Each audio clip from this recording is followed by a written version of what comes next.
Curtis, what's good, man? You and your feelings about Daphne? Is she would gang them? Or is it that you sucking little... Let's rewind for a second before diving into all the juicy details. You know, 50 Cent. He's never been the type to stay quiet. He is famous for stirring up drama and calling people out. If there's a feud happening, chances are he's somehow involved. This time, his focus is on Stevie J. Now, here's where things get interesting. Stevie J and Diddy, they go way back. They've worked together on tons of projects, and rumors have always swirled that their bond might be deeper than just business. That's what the streets are buzzing about anyway. But when it comes to 50 Cent and Stevie J, there's no history of friendship there. It's pretty clear. They've never been tight. There's been bad blood between 50 Cent and Stevie J for a while now. Maybe it's because they hang out in the same circles, or maybe their personalities just don't click. Who really knows? But one thing's for sure, 50 has been throwing shade at Stevie for some time. At first it was low-key, but now it's been... 50 came right out and accused Stevie J of being Diddy's boy toy. Yeah, he said it, and the streets are going crazy. The gossip is flying, and everyone's wondering what this means for their relationships. Is this just 50 being 50, or is there more to the story? One thing's for sure, it's about to get even crazier. Stick around, because this drama is just getting started. Did you see that viral video of Diddy and Miami with Stevie J after the raid? Crazy, right? Yeah, I saw it too, and let me tell you, it's got people talking. Here's the backstory. Stevie and Diddy go way back to when Stevie first joined Bad Boy after leaving Uptown Records. But their relationship hasn't always been smooth. They had a huge falling out years ago, and word is it might have been over producer credits or something like that. Whatever the reason, Stevie stopped dealing with Diddy for a long time. That all changed when Stevie J joined Love and Hip Hop. This show made him a household name, and suddenly it looked like he and Diddy patched things up. Funny how a little fame and attention can fix old issues, huh? Now, with this video making the rounds, everyone's wondering what's really going on. Buckle up, this story's just getting started. After that, Diddy called Stevie J over for a meeting, and somehow they squashed their beef. I know, because I used to bodyguard Stevie J back in the day. We'd hit up all kinds of clubs, and trust me, I've got the pictures to prove it. For years, Stevie didn't mess with Diddy at all. Not until Love and Hip Hop made him a big name. That's when things started to change, and they got cool again. What really threw me, though, was seeing Stevie J on TMZ speaking up for Diddy. I mean, after all their history, who would have thought, of all people, Stevie J stepping in to defend Diddy? That's a twist I didn't see coming. It just goes to show you never know how things will play out in this crazy world. If I had to pick someone to speak on my behalf, it definitely wouldn't be Stevie J. Let's be honest, he's not exactly the kind of guy you'd trust with something that important from what we've seen on TV and in real life. His actions don't really scream reliability or integrity. Think about it. We know he's struggled with substance abuse, and there have been accusations about him putting his hands on women in ways that are completely out of line. With a track record like that, how could anyone feel confident letting him represent them? It's just not a good look, plain and simple. Man, it's all falling apart, right? But You can always go back to the words of one of the funniest comedians ever, Richard Pryor. Cocaine is a hell of a drug. And why did he say that? Well, we've heard stuff like Larav talking about liquid cocaine, mixing it in with bottles of Ciroc. It's wild. We all know Stevie J has been in and out of rehab, and there's even talk about Diddy secretly going to rehab too. So what exactly did 50 Cent have to say about all this, and how did Stevie J react? The situation's got everyone talking, and the drama keeps building. Stay tuned. This one's getting crazy. So how did Diddy respond to all this? Don't worry, I've got all the juicy details, and trust me, you're about to get the full scoop. Grab your popcorn, because this drama is about to hit a whole new level. 50 Cent didn't just throw a little shade, he went all out. It started with a bold post on Instagram where 50 called out Stevie J and his relationship with Diddy. And let me tell you, 50 didn't hold back one bit.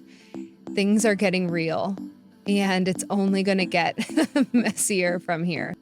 And as for the rehab talk, when you're dealing with those kinds of substances, well, it only adds more drama to the story.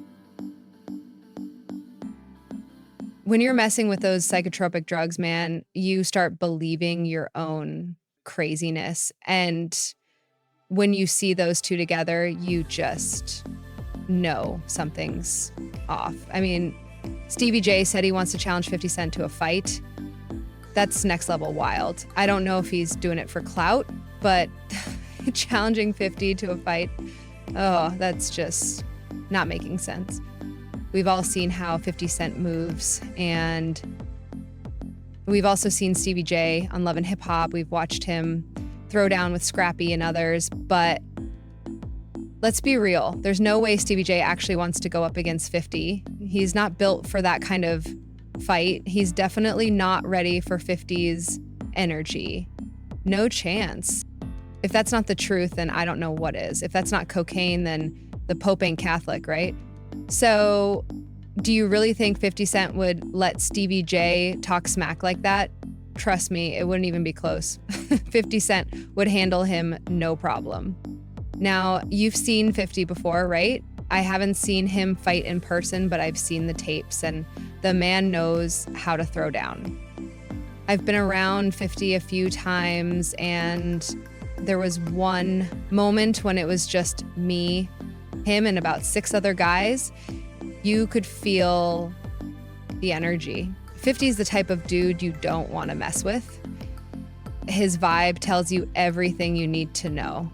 Anyone who steps to him is in for a real wake-up call. There was this one time when 50 didn't even want to get out of the car because he was ready for anything. You could just see it in him. He's always on that level. I even wrote about it in my book. 50 doesn't back down from anything. When you're around someone who's truly about that life, you can feel it. You can see it in their eyes, in the way they carry themselves. Look at how he handled things with Tonio in the bushes.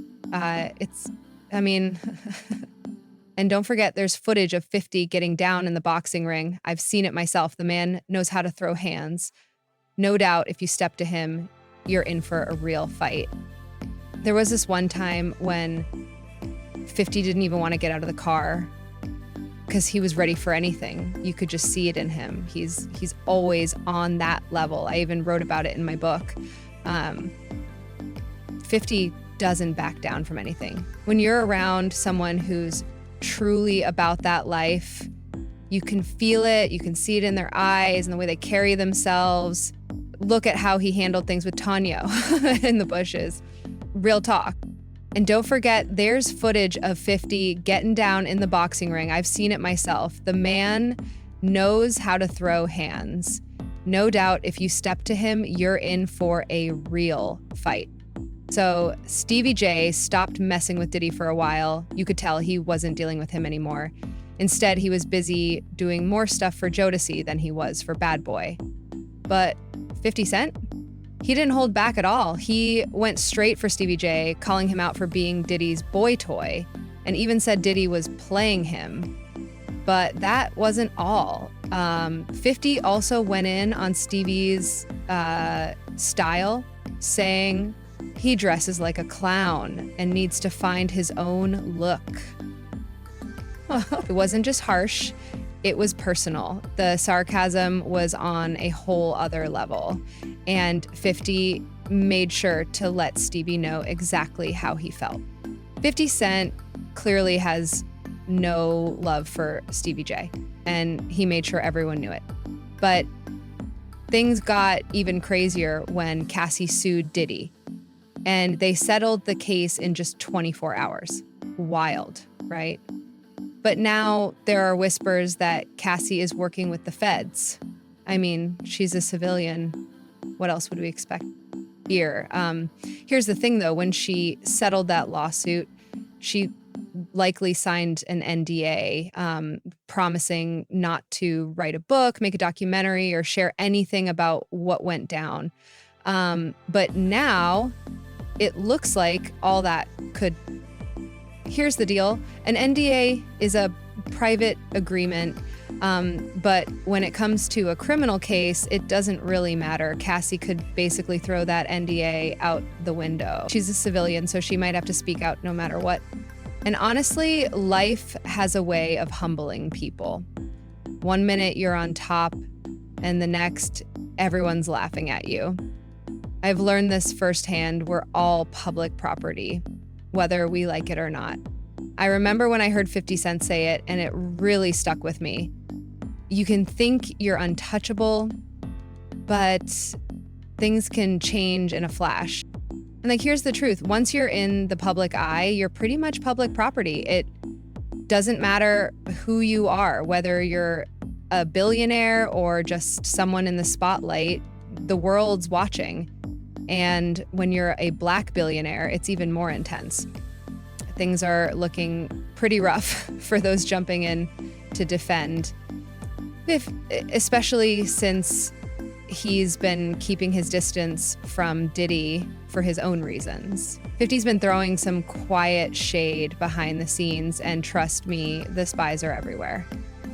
People are always listening. I remember one of the funniest Drink Champs episodes when 50 told a story about meeting someone, and he dropped some classic 50 gems. It had everyone laughing, but also thinking about the real tea behind it all. All right, check this out. So Diddy once told 50 he'd take him shopping, and people were straight up shocked. I mean, you can't tell a guy from New York, especially someone like 50, hey, let me take you shopping. That's just not how it works. Let's keep it real. 50's been that guy since day one. Back in the day when he showed up on the block, everyone knew it was about to be something serious. It was like, oh, snap, 50's here. We better pay attention. That is also like, and for anyone out here talking about wanting to throw hands with 50, let's be honest, they better think twice. 50's always been a tough one, and people haven't forgotten that. I don't know what I want to think maybe about Stevie J. I don't like to talk about these dudes because, like, Benzino and them, I don't look at it as real music. That was like the first time that we were playing Magic. Like, yeah, like when you beef, like I said, with all entertainment with like a henchman or a squirrel or any of these type of, a Fat Joe, you know, he's sweet. But like Benzino, like years ago, we ran down on Benzino Miami. We ran down on him like, yo, don't put us in the Source magazine, because he was so obsessed with Eminem's success. And Gun was the time, and Xerox was just, it had always been a hate thing because we signed with Eminem. Why it's the, I don't give a what color he is. That's just me. You know, you understand what I'm saying? And, you know, like I said, nobody owe me nothing. I'm just the type of person that that just be like, yo, you know what? I appreciate what all she did, gave me some money, got me to the hospital, got me some money, got houses. We went, 103 places we went on tour for, 103 dates. The Third 50 has the third biggest grossing tour in the world hip hop ever. The moment 50 Cent's post hit the internet, chaos erupted. Fans were stunned by his bold claims, and the media quickly latched onto the drama. Twitter exploded with reactions. Some people cheering 50 on, while others jumped to defend Steve J. But the big question on everyone's mind was clear. How would Steve J and Diddy respond? Would they fire back at 50 or stay silent? Rise above the mess ever? I actually looked this up. I have this in my notes. It's about to be the second most controversial answer for this quiz. I don't know if I told you. You're crazy. Yeah, I think it's the second most growth. No. Look at the numbers. You guys made $123 million on that tour.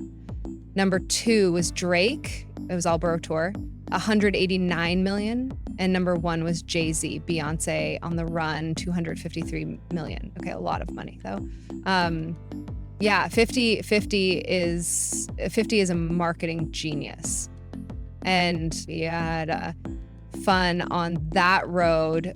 We went to all kinds of places. We went to Paris. We went to Dubai.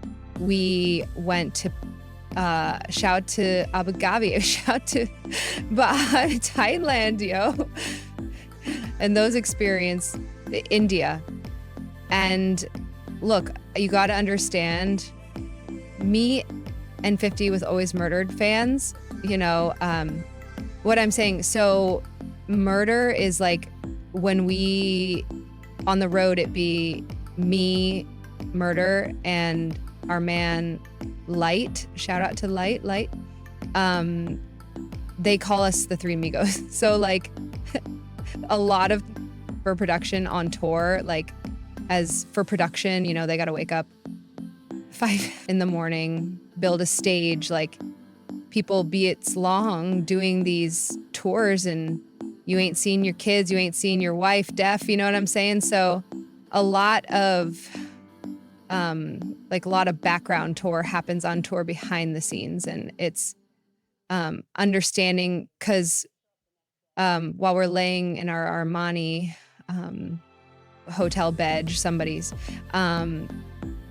building a stage. So the type that when we around, it's the Three Amigos, we go, we find our bud, and whatever country we at, London, Paris, wherever we at, except for like AB, all that, you know what I'm saying? We go wherever we at, we find our bud, we got our dressing room, we chill in the cut.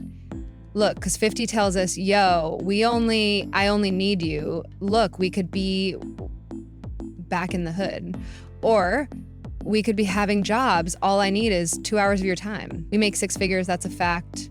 2 hours of your time. Some people speculated this might mark the end of Steve J and Diddy's friendship, while others believed it was just a rough patch. One thing was clear though, this feud was far from over.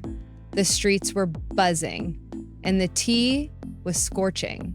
The real question was whether Steve J and Diddy would confront 50 Cent directly, or let their actions do the talking. Only time would reveal the fallout. But one thing was certain, this drama was just getting started, and he's been leading not only himself, our people into some kind of damnation through his actions.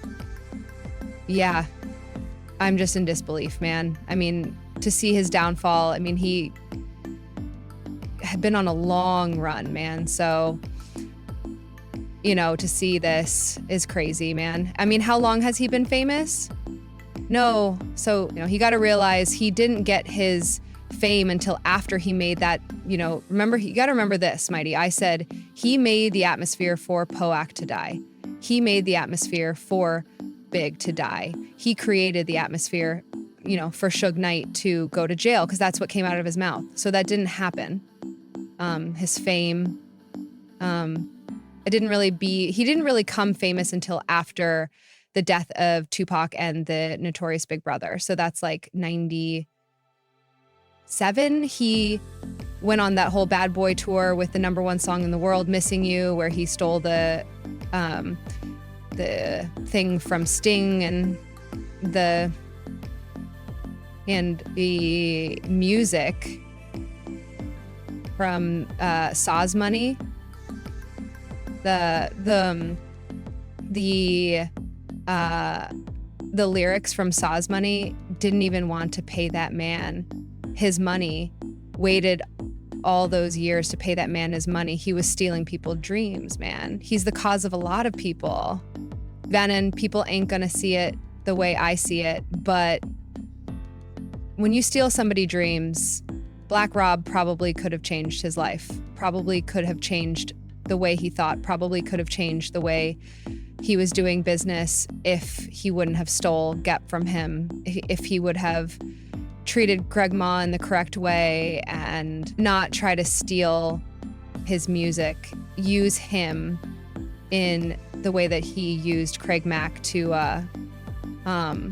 catapult the notorious Big Craig Mack.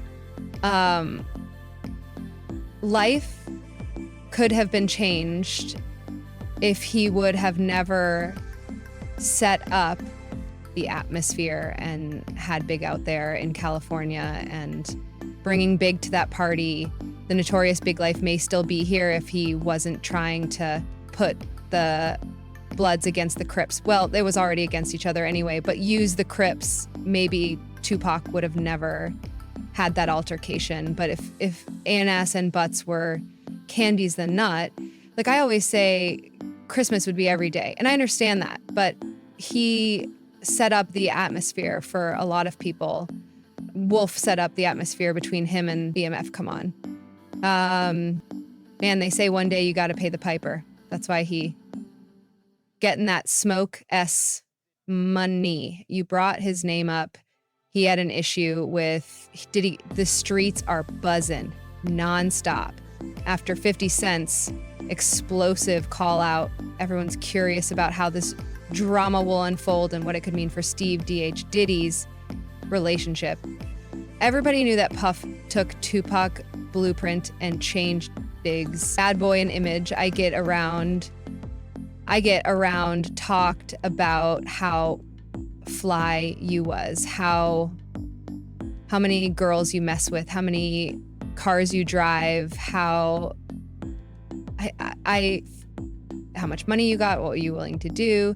He took his image. Pac was the first one on the scene wearing Fache shirts. He would have got the same Fache shirt Park had, which, all right, some dudes would do that. You'll never catch me wearing something that somebody else got. He was knocking down all the women that he thought Pac was knocking down. And what I mean is having sex with him. Why would you want to have sex with him? You know, for sure, a dude that was once cool with you. To realize Bro Puff and Puff was cool. At one time, we know this, MOPR said that they was gonna sign the Bad Boy. So if he was gonna sign the Bad Boy, it was because of Corey them.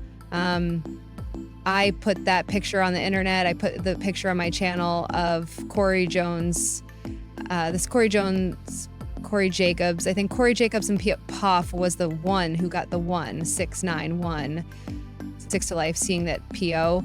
was going to go and be with them first.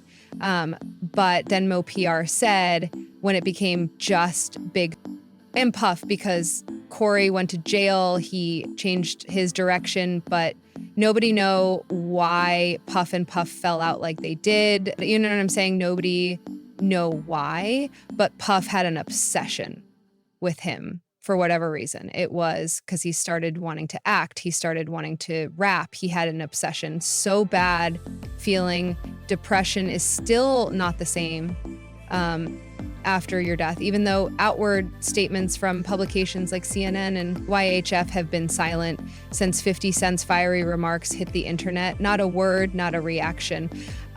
Their silence has Everyone's speculating. Some think they're lying low, waiting for the drama to die down, while others believe there's tension brewing behind the scenes. But this isn't just about their personal lives. It could have serious career implications too. Both Steve J and Diddy are power players in the music industry with a lot of influence. If this feud escalates and starts affecting their business, things could spiral quickly. And let's not forget their fans both have loyal followers, deeply invested in their lives and careers. If this drama damages their public image or disrupts their ability to make moves in the industry, it could deal a serious blow to their brands. Believe that for yourself. That at his Grammy award-winning speech, he used the same speech that Pac used. That Pacas Sarah, when Puff was like saying, if you really want to be famous, you know, Puff Cas.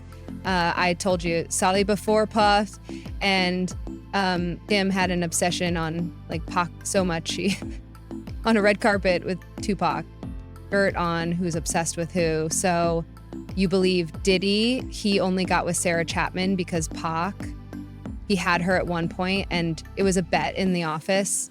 Sarah was messing with an NBA basketball player. Puff bet all the didn't believe that he could get it within 2 weeks, $100. So she actually was $100 bet that he got. And who was the NBA player? I think it was Gary Payton, allegedly. That's what he said. Somebody says she messed with Gary Payton. I bet y'all have it within. All right, let me break it down for you. So about 2 weeks ago, me, him, and Sarah hit up a party he was hosting in Chicago, courtesy of Streets Entertainment. After the party, we decided to check out this spot called Cranberry. It's one of those cool stores where you find fragrances, candles, clothing. You know what I'm talking about.